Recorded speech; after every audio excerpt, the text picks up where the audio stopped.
How to lock or unlock your Discover card online on desktop. Hey everyone, welcome back to the channel.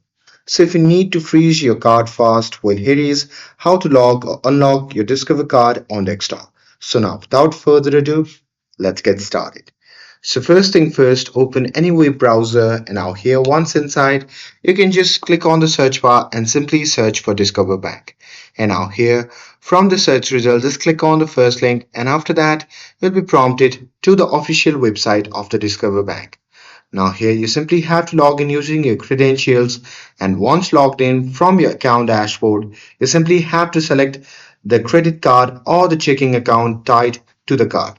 And there you just have to click on the account services or card controls and then choose lock/unlock card and toggle lock to instantly block new purchase, ATM withdrawals and online transactions. And if you need to use it again, you have to come back to the same screen and toggle unlock and it's immediate. And you will see an on-screen confirmation and you may get an email or alert confirming the change. And that's it. That's how you can lock and unlock your Discover card online on desktop. With this, if you found this video helpful, then don't forget to like, share and subscribe to get updated for more videos. Thanks for watching and I'll see you in the next video.